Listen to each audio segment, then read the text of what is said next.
देखिए, आप लोग क्या देख रहे थे यहाँ पे, ये जो क्लास 10 का चैप्टर नंबर 14 चल रहा है, 14 सोर्सेस ऑफ एनर्जी,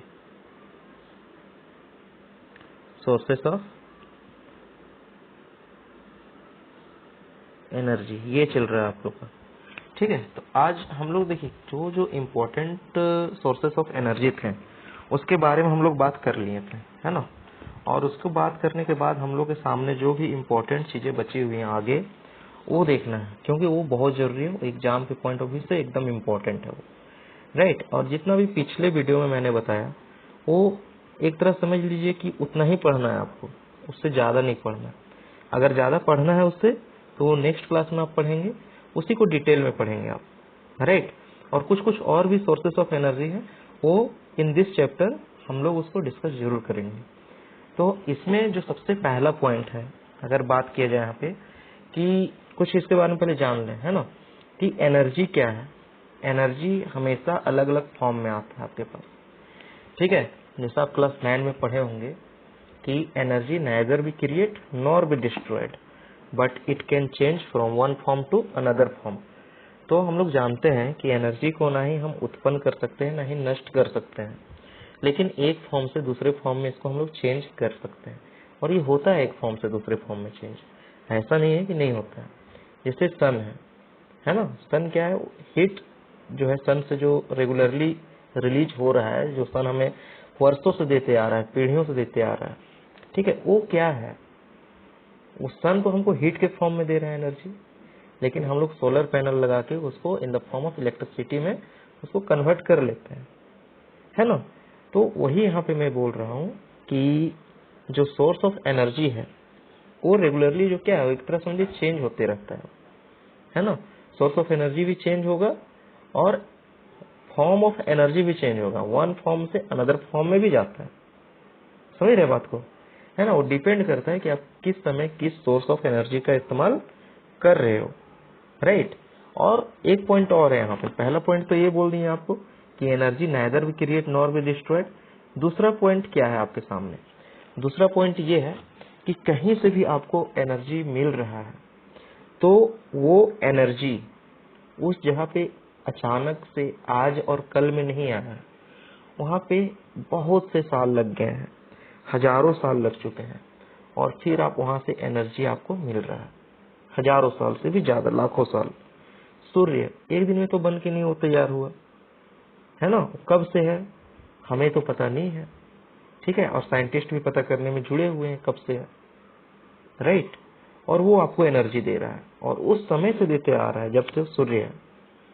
समुद्र की लहर से आप एनर्जी उत्पन्न कर रहे हो, तो वो समुद्र का लहर, वो समुद्र कब से है, ठीक है, जब से पृथ्वी है तब से समुद्र है। हवा से आप एनर्जी रिलीज कर रहे हो, तो हवा भी जो है बहुत पुराना है, समझ रहे बात को। तो ये जो है source of energy one is one which provide adequate amount of energy in convenient form over a long period of time, over a long period of time आपको देते आ रहा है, एनर्जी देते आ रहा है जितना आपको जरूरत है, राइट। तो हम लोग इन सभी एनर्जी का यूज कहाँ करते हैं, तो यूज जो है हम लोग इसको अलग अलग फॉर्म में अलग अलग जगहों पे इसका इस्तेमाल करते रहते हैं। जैसे अगर बात करेंगे need of energy, need of energy का अगर बात किया जाए, ठीक है, तो ये क्या है नीड ऑफ एनर्जी, हम लोग कहाँ इस्तेमाल करते हैं एनर्जी का। एनर्जी का अगर इस्तेमाल हम लोग करेंगे तो हम लोग खाना बनाने में करते हैं, ठीक है ना, for making food, making food, भोजन बनाने में तो हम लोग एनर्जी का इस्तेमाल करते हैं। आप चूल्हा जला रहे हो, वो क्या है, एनर्जी ही तो रिलीज हो रहा है ना वहां से। दूसरा है फॉर लाइटनिंग,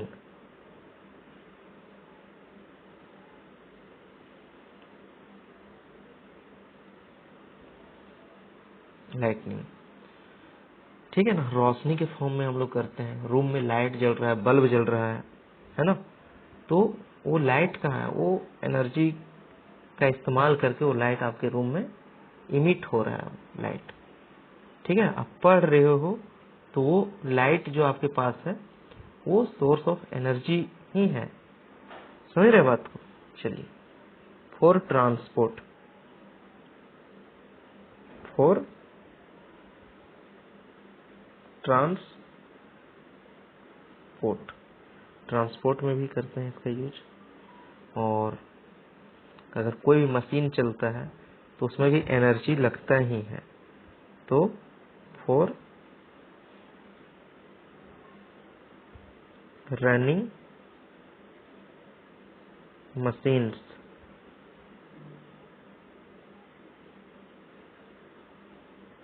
मशीन्स जो चलाएंगे उसमें भी एनर्जी लगेगा, फॉर रनिंग मशीन्स।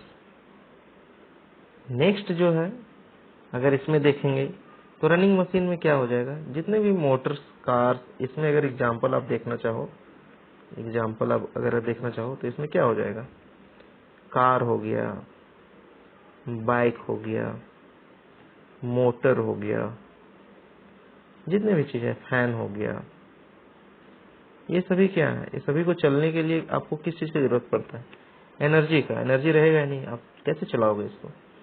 जैसे यहाँ पे कार को चलाने के लिए आपको क्या लग रहा है, यहाँ पे पेट्रोल तो लग रहा है ना, डीजल लग रहा है, वो भी क्या है, फॉर्म ऑफ एनर्जी है। बाइक भी सेम कंडीशन है, मोटर को अगर आप चला रहे हो तो इलेक्ट्रिसिटी तो लगेगा ना वहाँ पे। ठीक है, फैन चला रहे हैं तो इलेक्ट्रिसिटी लगेगा, इलेक्ट्रिसिटी भी क्या है, फॉर्म ऑफ एनर्जी है वो। राइट। अगर अगला बात करेंगे यहाँ पे, जितने भी इंडस्ट्रियल एक्टिविटीज हैं,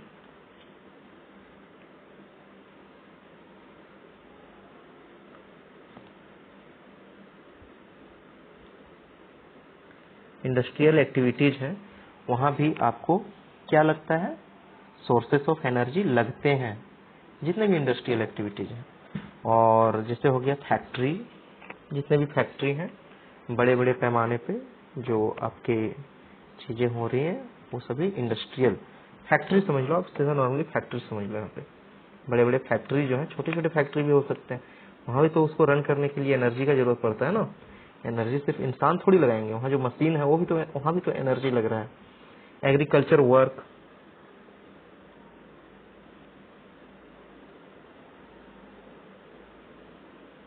एग्रीकल्चरल लिख देते हैं ना, सही रहेगा, agricultural work.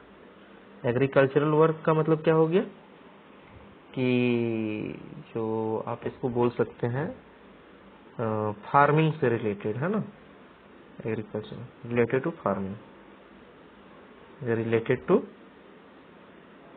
Farming, related to farming, ये चीजें हैं। राइट। आगे हम लोग देखते हैं कि क्वालिटी के बारे में अगर बात यहाँ पे करें हम लोग, है ना, किसके बारे में, क्वालिटी के बारे में। तो अगर देखेंगे quality of a good source of energy, right. तो अगर यहाँ बात किया जाए quality of a good source of energy, इसमें अगर देखना मतलब कि एक अच्छा सोर्स ऑफ एनर्जी का क्या क्या क्वालिटी हो सकता है, राइट। जैसे अगर बात किया जाए कि जो काऊ डम केक जो होता है, जिसको गोईठा बोलते हो आप, है ना, उपला बोलते हैं ना, गोईठा, गोईठा भी दे दिया जाए अगर आपको जलाने के लिए, लकड़ी भी दे दिया जाए जलाने के लिए, कोयला भी दे दिया जाए, और गैस का सिलेंडर भी दे दिया जाए, तो सबसे जल्दी जो आपका खाना बनेगा वो किस पे बनेगा, है ना, किस पे बनेगा, सो बता दें। और जितना भी चीजें मैंने आपको दिया सभी 1 केजी है, 1 केजी, है ना।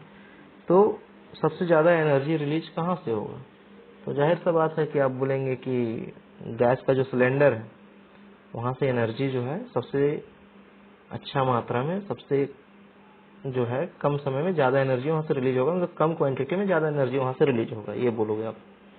तो बोलेंगे हाँ ये तो बात सही है, लेकिन वही जो है आपका गुड सोर्स ऑफ एनर्जी है। गुड सोर्स ऑफ एनर्जी उसी को बोलेंगे आप जिसमें कम अमाउंट में ज्यादा एनर्जी रिलीज हो, राइट। कोयला भी होते हैं गुड सोर्स ऑफ एनर्जी, लेकिन कब, जब बेस्ट क्वालिटी का कोयला आपके पास रहेगा तब, राइट। बट अगर नॉर्मल सा कोयला अगर मार्केट से आप खरीद के लेके आते हो तो वो जो कोयले होते हैं बहुत ज़्यादा इमिशन करता है, ठीक है ना, कार्बन इमिट बहुत ज़्यादा करता है और उसमें बहुत ज़्यादा देर तक एनर्जी वो दे नहीं पाता है। तो इन दैट सेंस आप उसको ये बोल सकते हो, है ना, तो वो सही नहीं है। बट जो गैस है सिलेंडर वो सही है। तो फर्स्ट पॉइंट अगर यहाँ देखें इसके बारे में कि क्या है ये, तो जो large amount of work per unit mass अगर दे, large amount which would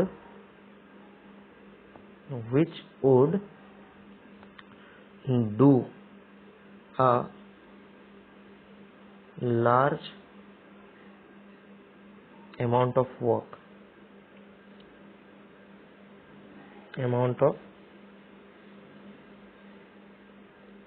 work per unit mass,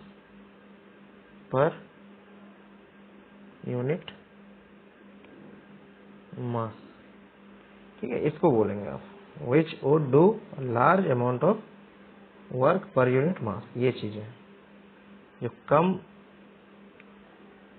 amount में या तो पर यूनिट में सबसे ज्यादा एनर्जी रिलीज करेगा उसको बोलेंगे। दूसरा जो इसी में पॉइंट है सेकेंड नंबर, अगर बात किया जाए सेकेंड नंबर, अगर सेकेंड नंबर देखें तो यहीं पे सेकेंड पॉइंट अगर मैं लिखना चाहूँ तो जो चीप हो और इजीली अवेलेबल हो जाए।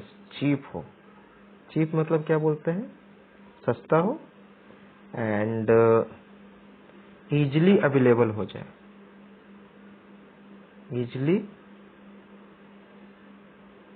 अवेलेबल हो जाए उसको बोलेंगे आप, इजीली अवेलेबल हो जाए, है ना। चीप मीन सस्ता और आसानी से उपलब्ध हो, उसको आप बोलेंगे गुड सोर्स ऑफ एनर्जी, है ना, गुड सोर्स ऑफ एनर्जी, उत्तम ईंधन बोलेंगे उसको। थर्ड में जो है तीसरा पॉइंट जो है वो है जिसको रखना बहुत ही आसान हो, easy to store, easy to store, इसको रखना आसान हो और एंड ट्रांसपोर्ट करना भी इजी हो, and easy to store and transport, इसको रखना और ट्रांसपोर्ट करना बहुत आसान हो, वो जो चीजें हैं आपके गुड सोर्स ऑफ एनर्जी कहलाएंगी। चौथा जो पॉइंट है अगर देखा जाए कि इसको यूज करना बहुत ही इजी हो और इसको हैंडल करना यूज करना बहुत ही इजी हो, तो इसमें लिख सकते हैं safe to handle, safe to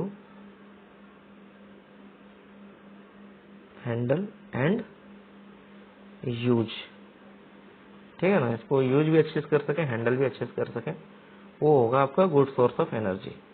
fifth point जो है, पांचवा नंबर का जो पॉइंट है ये होता है do not cause environmental pollution.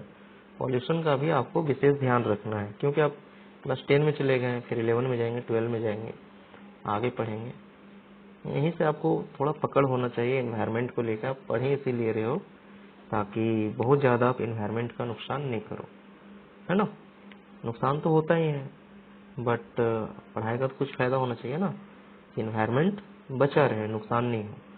तो do not cause environmental pollution, do not cause environmental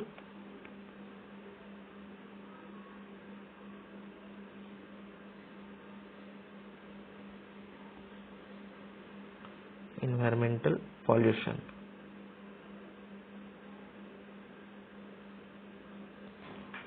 do not cause environmental pollution. तो ये चीजें हैं आपके सामने, ये आपको समझना होगा, ठीक है। और अभी तक आप यहाँ पे देखे होंगे। तो one more thing that I want to say in this topic कि फ्यूल और good fuel, right. Next chapter में हम लोग देखेंगे कि फ्यूल क्या होता है, फ्यूल, वेट, फ्यूल क्या होता है, फ्यूल किसको बोलेंगे, है ना। और कैरेक्टरिस्टिक्स ऑफ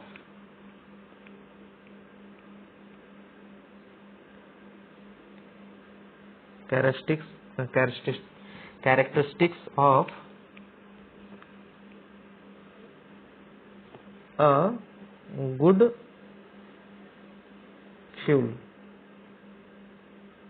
किसको बोलेंगे, कैरेक्टरिस्टिक्स ऑफ गुड फ्यूल। ठीक है, ये दोनों जो चैप्टर है वो हम लोग नेक्स्ट क्लास में देखेंगे, नेक्स्ट वीडियो में, है ना। वीडियो से याद आया कि आपको लाइक भी करने हैं वीडियो को, कमेंट करके जरूर बताना है कि आपको वीडियो कैसा लग रहा है। सब्सक्राइब भी करना है चैनल, राइट। और शेयर भी जरूर करें अपने फ्रेंड्स के साथ, शेयर जरूर करें। इसी के साथ मिलते हैं नेक्स्ट वीडियो में, तब तक के लिए धन्यवाद।